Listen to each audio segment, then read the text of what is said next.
Nothing personal. Word of the day. It's Friday, May 26th, 2023, and the Heat are panicked. Or maybe it's just their fans. Or maybe it's nobody. Welcome to Nothing Personal. We are live on the Nothing Personal with David Samson YouTube channel. How good a feeling is it that no matter what happens, Coca and I, when the clock strikes 8 a.m., we're here. I was watching the game last night. Another Game 7 for the Boston Celtics, their second in a row. Everyone's picking the Celtics. It's become this whole thing on social media, on sports media. All of the commentators are saying this is the time. Richard Jefferson came out. Ben Stiller, Celtics in 7. Everyone is saying this is where history is made because the Heat are the lower seed. The Heat are the worst team. The Celtics can't miss shots 4 games out of 7. Only 3 games out of 7. It was a home game for the Celtics. Granted, the Celtics have not been playing as well at home as they have on the road in this series. But all of that said, Game 5 is not a must-win for the Heat. Game 5 is a must-win for the Celtics. And the reason it was a must-win for the Celtics is they were down 3-1. All of the noise that you're hearing is ridiculous. However, let's take you inside the Heat locker room. You're down. The game's going on. You realize NGTH. It's just not going to happen. You watch that game. We all had the same feeling. It felt from the tip.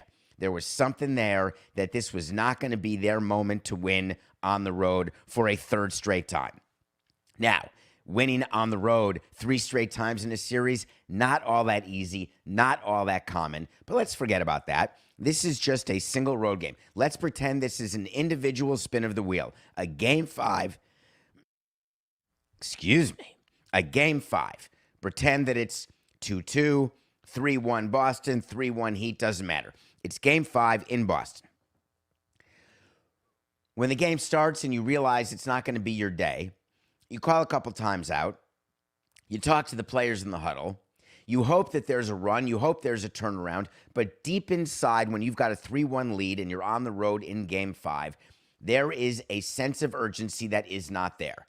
No matter what you put on the board before the game, no matter what Pat Riley says to the team, no matter what you do to motivate your team, we got to close them out now. We can't give them life. All of the words that are being used in the media, those words do not exist inside the clubhouse because they do not exist inside an athlete's head. When you're up 3-1 on the road, the edge that you've had the first 4 games, it doesn't exist, and you can't manufacture it. You cannot pretend it's a Game 7 without it being a Game 7. You cannot pretend that a Game 5 on the road is a must-win game for your team. And if it's not a must-win game, it is very hard once you see that shots are not being made to recover. The only chance the Heat had to win the game last night is if they came out and all of a sudden they felt it. They were just hitting shot after shot after shot. When you're down 15 at the end, I got the Friday voice 4869.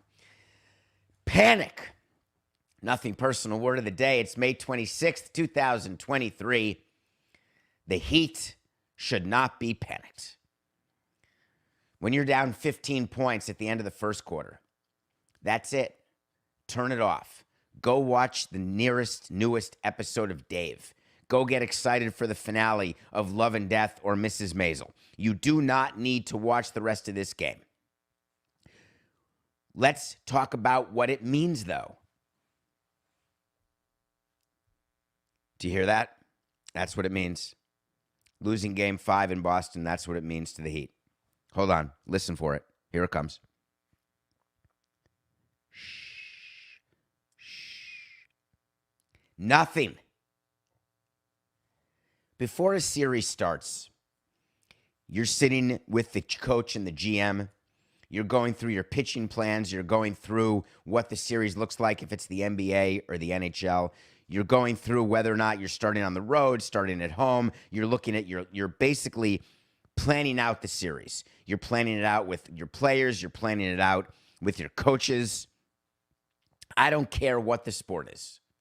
When you are an underdog in a series, and the Heat are tremendous underdogs going into this series, every plan that you make before game one, every single plan has you winning the series in 6. It has you having a chance to win the series in 6. And that's where the Miami Heat are. I tried to explain it in 280 characters or fewer last night. I get a little more time today.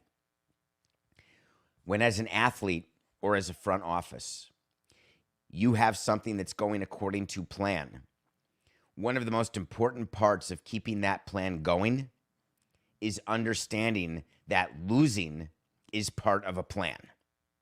And I don't mean you plan to lose or try to lose. What I do mean is that you accept what it takes to get to where you want to be. In order to try to clinch a game 6 at home, the score of the series has to be 3-2. We can outline which games we think we're going to win according to the pitching matchups, and we do that. We can outline what we want to see in terms of who gets at-bats, what we're going to try to do in certain situations. Sometimes it happens, sometimes it doesn't. But where do you think I got my consequentialist nature from? It certainly got perfected during my career in baseball because it was always taught to me, and I tried to teach it to others, that sometimes the way you get to where you're trying to get to is not what you had thought it would be, but the only relevant point is that there you are. And if you spend your time wondering why you got to where you are not on the path that you thought you were on, then you're ignoring the reality of the moment, and it's the moment you planned for and the moment that you wanted.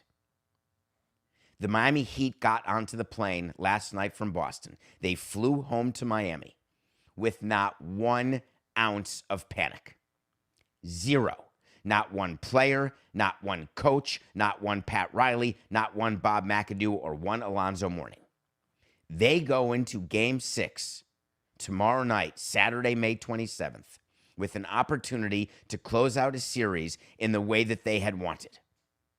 Now, let's go to the other side.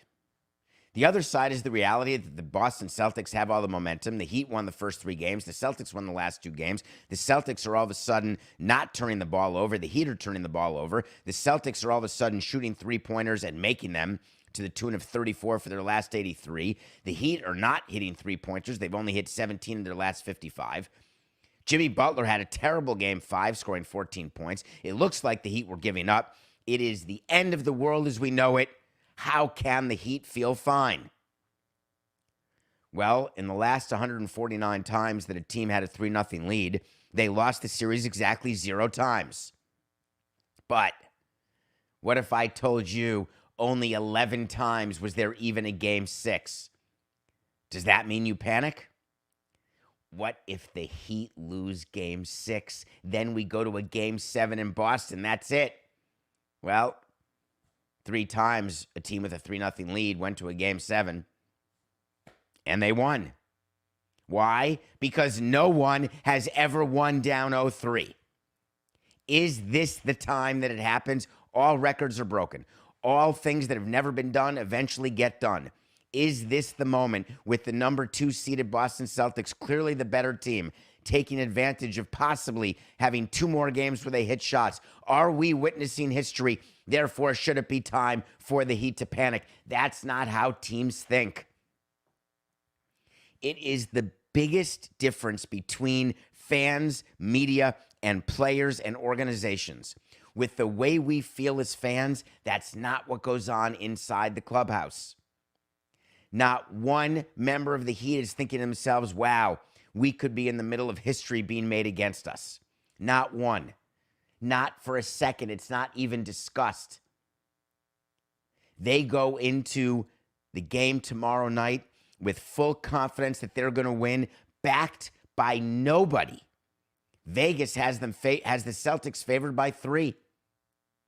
which means Vegas now assumes that the Celtics are going to win the series, I guess, because they're going to be favored in Game 6. If they win Game 6, they'll be favored in Game 7, yet the Celtics are still plus money to win the series. Why? Because it's never been done before.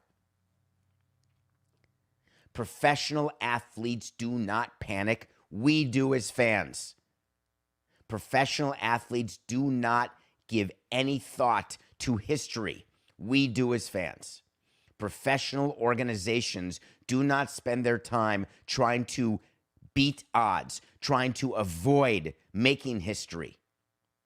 They go into Game 6 with the game plan. In the NBA, the game plan is semi-easy, which is make more shots than you miss, and you're likely to win the game, which is a whole nother story about strategy, a whole nother story about why I'm so down on the NBA because of the way the game has become, where it's not the better team anymore that wins. It's just who happens to be hot that particular day. But all of that said, for everyone out there who thinks that the Heat are panicked, they're not. For all of you who are panicked, don't. All of that said, wait till you hear my pick of the day. So I'm watching the NBA games for the last few years. Not like I used to. I used to be a much bigger fan. And I was a fan. But my career robbed me of being a fan, which totally stinks.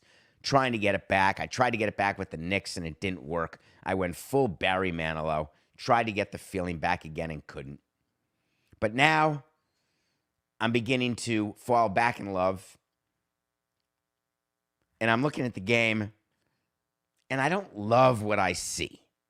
I love the feeling that I'm trying to get back, but the way the game is played, and this doesn't make me a boomer, it doesn't make me old school, I just don't think it looks good. And one of the things that drives me crazy about the NBA is the same thing that drives me crazy about soccer, except it's been a part of that sport forever. The concept of flopping makes me crazy. I've spoken to players. Side note, Coca, do you know that we'll talk to players about when a pitch comes inside and we need a base runner? We talk about selling the HBP. And there were years before instant replay started where if you sold it well enough, you could get awarded first base. And that is why it's the baseball version of flopping. There's several things, and I view flopping contextually as trying to put one over on the referee or umpire in order to benefit you or your team. That's sort of the definition in my mind. So there's several things that we talk to baseball players about selling. Traps. Trapping is when you're diving for a ball and sometimes it hits the ground first and then goes right into the glove. But what we teach them is, hey, when you trap a ball, you proceed as though that ball's been caught. You wait for the umpire to know that it's a trap, because sometimes the replay, people are going to miss it post-replay, but pre-replay, this was a done deal. Sometimes umpires are going to miss it, so you act as though you've made the play, because players always know.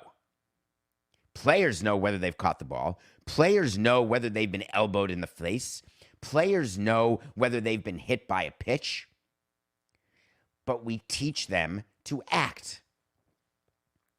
Even if you get away with it 1% of the time, and 99 times you are said, hey, you're an idiot. Would you get back in the box? You didn't get hit by a pitch. Or, hey, of course you didn't catch that ball. If 1% of the time you get it past, that means you've been successful. NBA has this thing called flopping.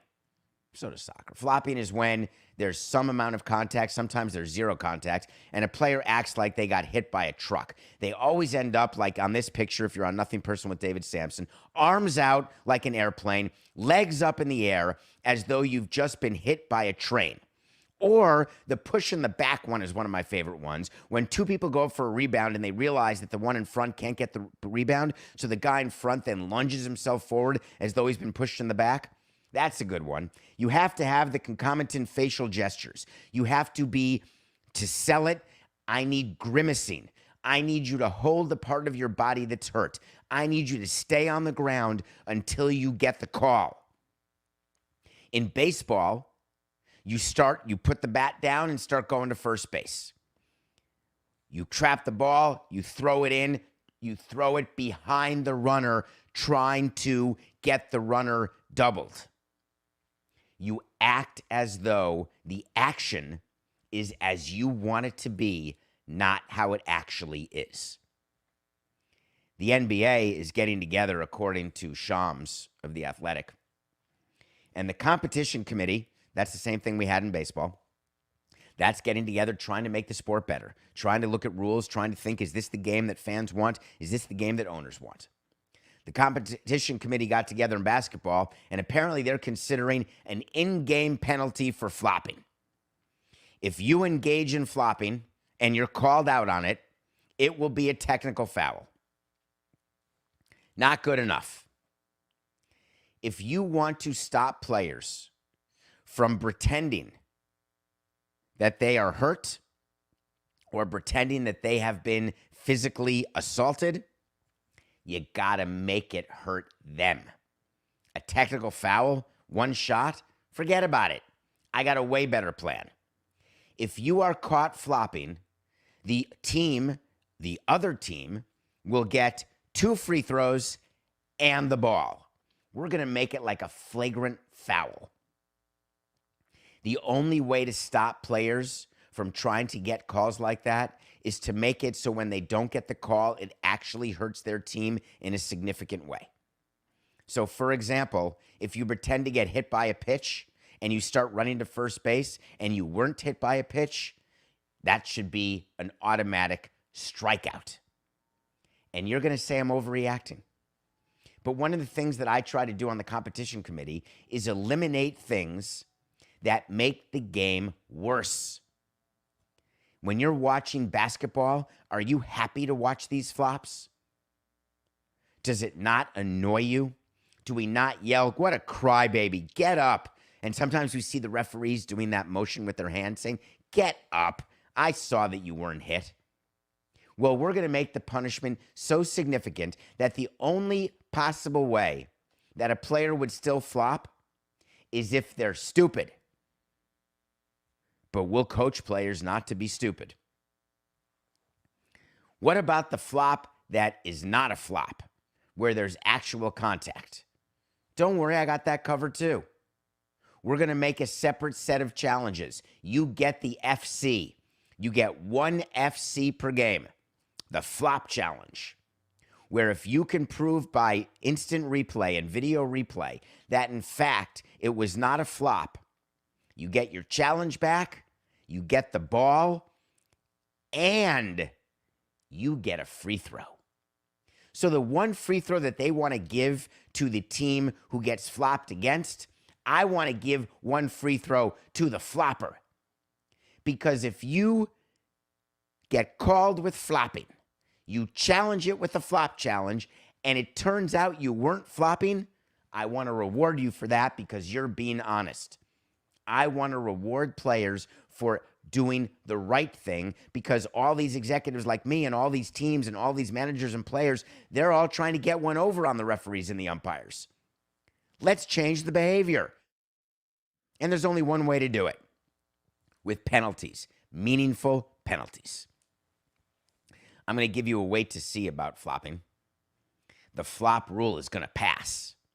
Not my rule, the rule that Shams told you, which is the technical foul, one shot. I don't think they're ready for my rule. I don't think they want my rule. They think it's too prohibitive, too restrictive, too penaltive.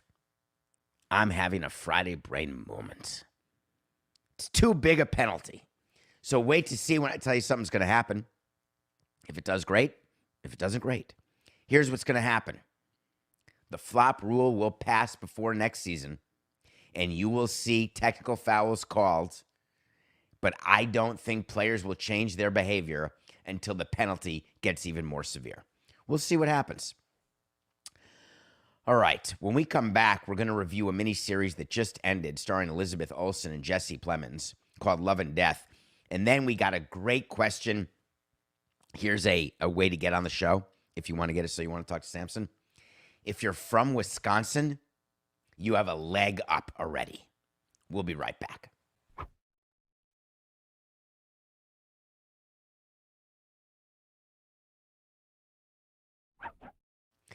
Welcome back to Nothing Personal. It's David Samson here every day, 8 a.m. with Matt Coca. Guess what? Monday is Memorial Day. That means it's a holiday. And that means at 8 a.m., we'll be here live. We're not taking Memorial Day off. Coke and I were talking before the show. It's a day that ends in Y that's not Saturday or Sunday. That means we do a show. So please join us Monday. Open your eyes. Join us 8 a.m. live for a new show. I got a busy day after this show is done wrapping. I've got my first sort of longer workout for this race I'm doing in September, this 4-4-48, running 4 miles every 4 hours for 48 hours. The training run today is 4 miles every 4 hours for 8 miles. No, 4, 8, 69. It is 4 miles every 4 hours for 8 hours. So I'm going to run like at 10 a.m. Eastern and then stop and then run again at 2 p.m. Eastern. And then my weekend starts. I don't know why I just told you that, but it's in my head right now because my back hurts and my legs hurt. Anyway, let's go on. Love and Death. I just finished episode 7. Had you heard of this story before? This is on HBO Max. 1268. Love and Death is on Max, which I had to download on all my devices. Thank you very little because HBO Max is no more. So don't forget to do it by the finale of Succession, which is this weekend, which you can now guess what's going to be reviewed on Monday. But I downloaded it. I watched the final episode of Love and Death. It's 7 episodes. Here's the story. In a small town in Texas, a man and a woman had an affair. Can't be. Elizabeth Olsen plays the woman. Jesse Plemons plays the man. Lily Rabe plays the wife of the man who's with Elizabeth Olsen. The affair stops. All of a sudden, someone's dead. All of a sudden, there's a trial. All of a sudden, there's a result. And it's a true story. The story in Love and Death is about a woman named Candy who is the last person in the world who you would ever think would take an axe like Paul Revere and hit someone 41 times. Does she get convicted? Does she get acquitted? Is there even a trial? The performance by Elizabeth Olsen. What, Coca? Not, it's Paul Bunyan. What? Stop. I got to tell you my Paul Revere story. I was yesterday with my son, I was taking him to the airport, and God, the brain is funny. He's leaving for the summer to work at a firm in Israel, actually. And I was taking him to the airport, and we were talking about history and talking about things that we know or things that we don't know and the backstory of things. And we were talking about Paul Revere and how many people actually know what is the Paul Revere story. Was he the guy on the horse? Was he the guy the British are coming? Was he the only guy? Is that how they found out? What does it mean they were coming? Coming from where? To where? And we figured that under 5% of the country would have any idea. So Paul Revere has been in my head, but clearly when we're talking about an axe, we mean Paul Bunyan. Sorry. Thank you.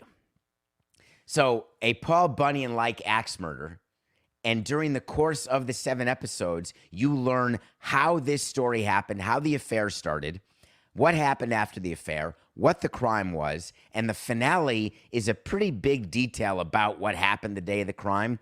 But the episode 6 or 5 has a psychologist involved, and there's hypnotism involved. It is outstanding. There have been a bunch of TV movies made about this, but this one, to me, is the best because it's the only one I've seen. It is way worth your time. If you're an Elizabeth Olsen fan, she is fantastic in this. Not like an old man, but still good. Not like in, what was the show, Coca, that she was just in, the Marvel TV series that I watched? Wanda Forever, is that what it's called, by chance? I like this better. Love and Death, 7 episodes. I don't want you to put it above Marvelous Mrs. Maisel or Dave or Succession or Ted Lasso or even Beef. But it really is worth watching just to see the kind of crazy stuff that goes on in this world. All right, Coca, this is an important moment right now on Wisconsin. You know what I want? I want to talk to Samson. I got to be the proudest guy born in Milwaukee. I love the fact that I was born in Milwaukee. I love the fact that I went to summer camp in Eagle River. I love the fact that I went to college in Madison at the University of Wisconsin. I absolutely love every part of Wisconsin. Every part. Even Kenosha, Sheboygan. I love them all. So you want to talk to Samson's when you have a question. And if you have a question, get into my Twitter at David P. Samson, hit follow, and ask the question. David, I'm a big fan of your show and from Wisconsin. That's it. You are on the show, period. Go Badgers. That was in the question. Thank you. That's someone who knows me. Is this someone who knows me? Here's the question. Is it possible the Brewers will move? Say it ain't so. Now, I normally would change that and I'd put sick if I were writing because ain't is not English. It's say it isn't so, but that was how you wrote it. It's not a very Wisconsin-y thing. All right, what are we talking about? The Milwaukee Brewers, they play in Miller Park, which is now American Family Field. It's the ballpark where the All-Star game was. It's the ballpark where it was so hot during the All-Star game, where Bud Selig did the shrug, the All-Star game that changed the rules of this time it counts. All of these amazing things. There's so much going on in Milwaukee. There's the Fifth Ward. There's the North Shore. It's close to Arlington where the Bears are going to play. How could the Brewers move? Guess what? We've got a money situation. Let me give you the background. When Miller Park was built, people may not remember how hard it was to get this done.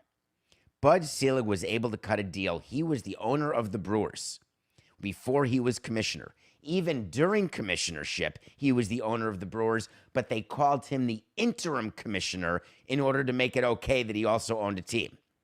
Eventually, when he was named the actual commissioner, which he already had been the actual commissioner, he had to sell the team to Mark Annunzio.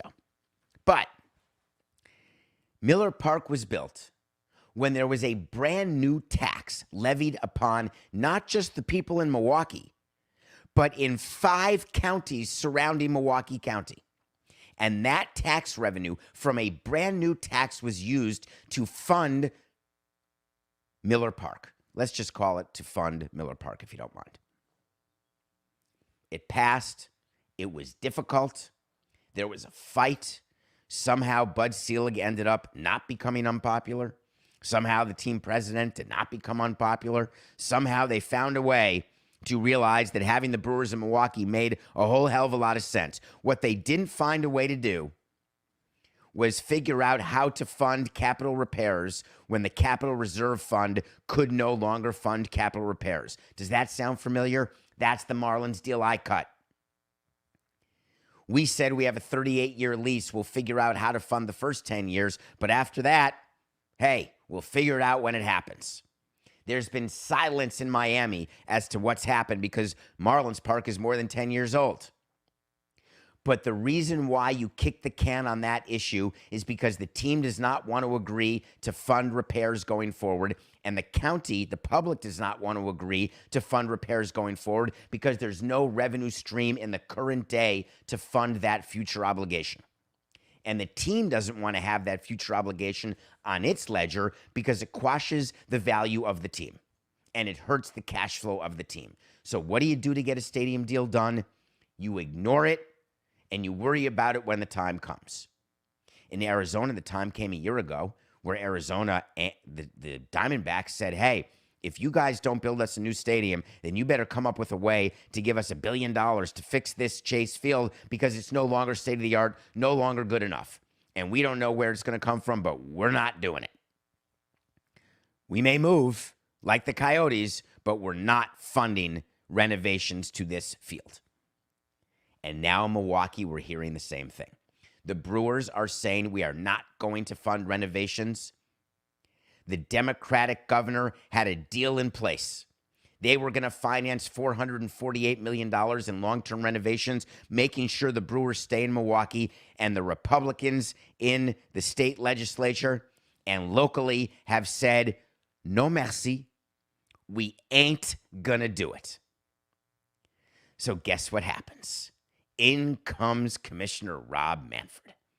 Hello, Rob. Welcome to Milwaukee. The last place in the world Rob Manfred wants to go is Milwaukee, Wisconsin. It gives him flashbacks to having to go to Milwaukee all the time to meet with his former boss, Bud Selig. He doesn't want to be anywhere near it. But guess what? There's a problem. Public money is needed. And when public money is needed, one of the jobs of the commissioner, the way to make a lot of money when you're commissioner, you ask for it, Rob, you've got the job. Sometimes you got to go to places you don't want to go. Is it a coincidence that Rob Manfred was in Milwaukee talking to Brewers players as part of his, I want players to like me after the lockout, so I'm going to go visit them during the course of the season? You think when they put his schedule together that they chose this week to go to Milwaukee out of nowhere because he was available pre-Memorial Day and after that he wants to be golfing? Absolutely not. There are votes going on right now. There are meetings going on right now in Milwaukee and in Wisconsin to figure out whether or not this money is going to be funded publicly. So Rob Manfred comes in under cover of meeting with players, which is total horse hockey. He was there to make a quote that was pre-written about Milwaukee and about the stadium, and he did not disappoint. He made it very clear that he wants the Brewers to stay in Milwaukee. He made it very clear that he does not want Miller Park to become like the Oakland A's Coliseum, where it's ignored and it goes from being a first-class facility to a steerage facility. He acknowledged that the Oakland Coliseum was never as first class as Miller Park because you cannot acknowledge that a non-new stadium, a non-baseball only stadium, can ever be first class. You have to be baseball only to get that designation, and that's what Miller Park is. So he said to all of you to here in Wisconsin, we have a first-class building here. If you don't maintain it as a first-class building, you are at risk of losing your first-class status. And then you're in risk of the team moving. Everybody's up in arms. Let me help you on a random Friday and tell you the Milwaukee Brewers are not leaving Milwaukee under any scenario. The Milwaukee Brewers are not going to threaten relocation the way they did in Seattle, which is how they got to Milwaukee back in 1969. The Brewers are going to stay at Miller Park. The public financing deal is going to happen. Renovations will be a deal that is cut between the Brewers and the state and the Brewers and the county. No matter how many people you hear, including some of the same legislators who were involved in the original deal, who are now saying what we were promised is not being kept. We were told that this original tax, once it ended because we paid back what we needed to pay back, that was it. We wouldn't burden our taxpayers again. I'm never voting for this. Guess what? They likely don't need your vote. There will be a vote. There will be an allocation that will be acceptable by the Brewers, acceptable by Major League Baseball, and acceptable by the people of Wisconsin and Milwaukee. Why? Because there's nowhere for the Brewers to go. Major League Baseball cannot keep having relocation candidates when they're trying to do expansion. Because the only way to expand is to have multiple cities ready to take on an expansion team. And if those cities are being considered for relocation, they'd prefer that to expansion. The Brewers deal will get done. Don't worry. What about the A's deal? Rob Manfred in Milwaukee had an opportunity to really talk about Oakland. And he said something that is page 7 of the Let's Get a Deal Done in Oakland playbook. He said a relocation vote could happen at the next owners' meetings. Today is May 26th. The next owners' meetings are in June. Coca, what's the date? June 13th to June 15th? Is that possible? Is it that soon? I can't remember when the next thing is. Let's pretend it's June 25th, which would make it 30 days from today. Here's what has to happen in 30 days. The Las Vegas legislature has to have a bill put in front of it, a specific bill about public financing for an A's ballpark in Vegas. Then it has to be argued on the floor, then brought to a vote, then passed. Then signed, then there has to be a final deal cut between Vegas and the A's. A financing deal. Who's building what? Who's responsible for what? A fully baked deal for a new stadium in Oakland. Damn it, a fully baked deal for a new stadium in Vegas. Then Oakland has to apply to Major League Baseball for relocation. Then there's a committee of people within baseball who will look at the entire package. The entire package is not just a completed finance deal for a stadium, a local TV deal, a pro forma projection. What will the team be like for the first 1, 3, and 5 years in Vegas? What are the revenue sharing implications for the new team? What is the expense? What is the revenue? What is the benefit? All of that has to be prepared, looked at. Then there's a recommendation made by a committee within Major League Baseball. Then you have to have it voted on by the full owners. That cannot happen in 30 days under any scenario. Forget the fact that 3 of the days are Memorial Day weekend. Forget the fact that it's summertime where things go a little slower to begin with. I understand Rob's quotes. I really do. It's possible that a relocation vote could happen as early as June, Manfred said. He wants the pressure to be felt by both Vegas and Oakland.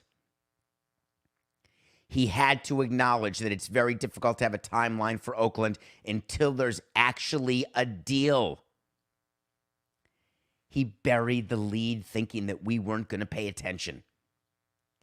You can't vote on relocation until there's a deal, and not just a deal for financing. But then Rob Manfred said something else. Do you think he was saying it for you to hear or for me to hear? Nope. He was saying it for Oakland to hear.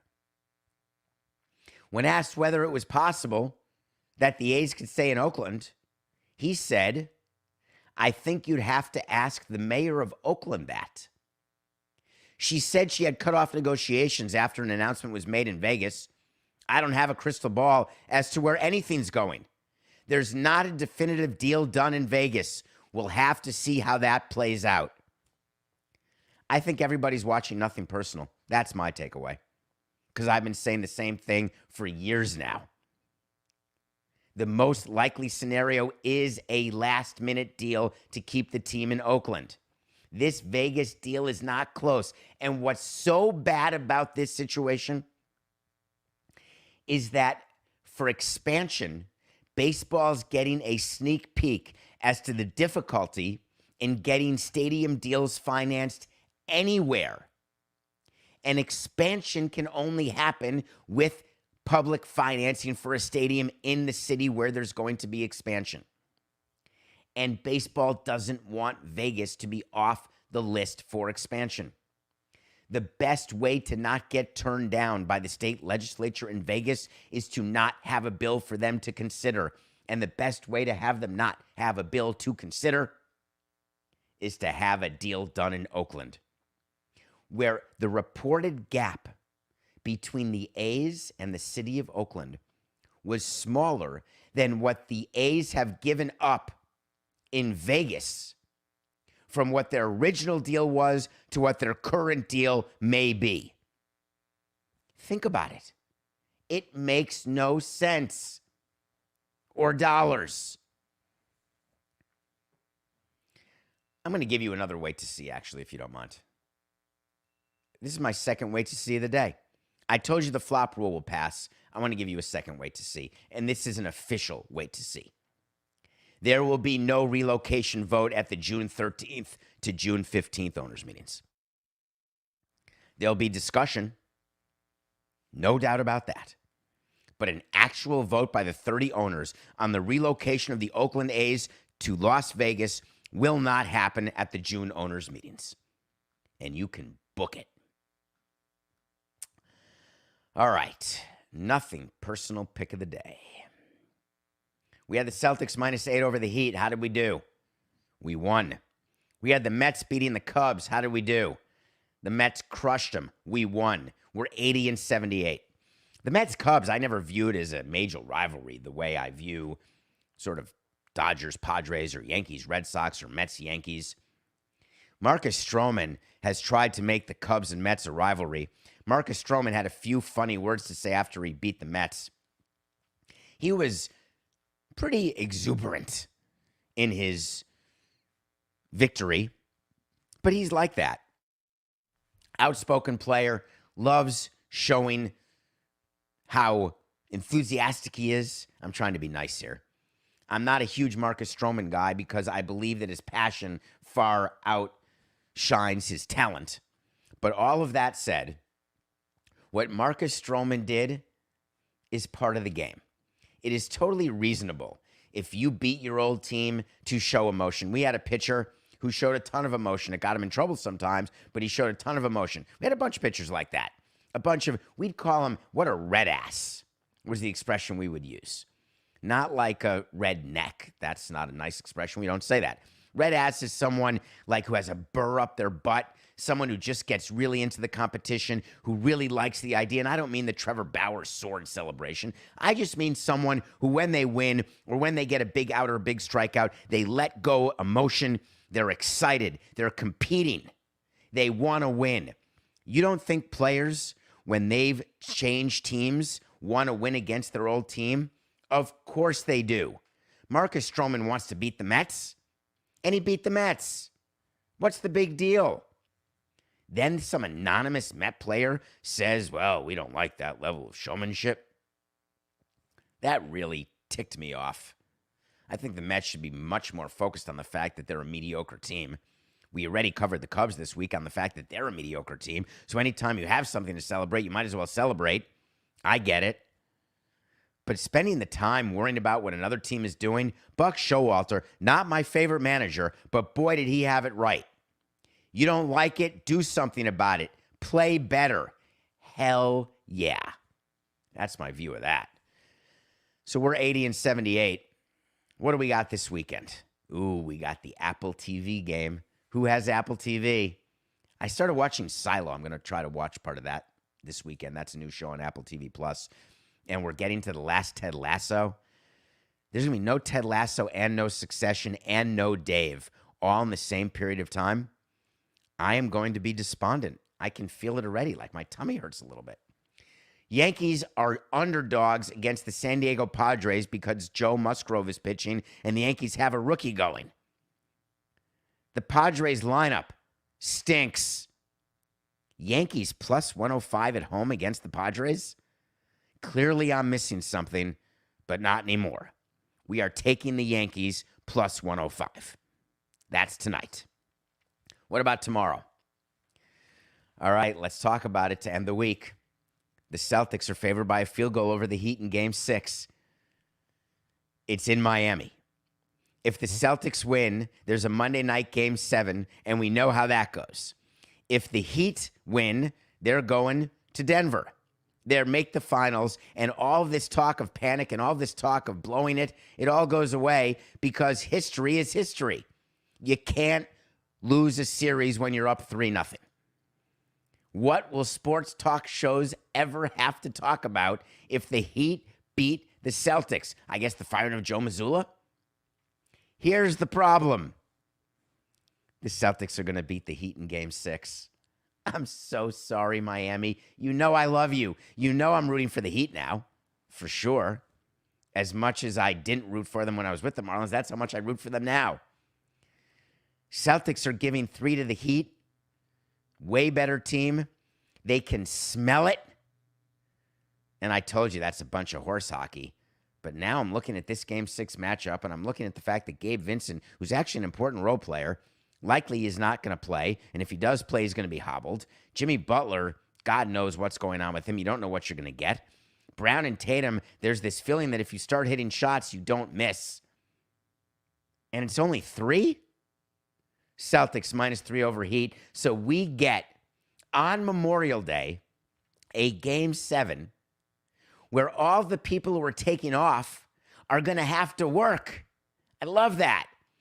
But we'll be live Monday, 8 a.m., as always, to recap the weekend. Because for us, it's just business. Let's be careful out there.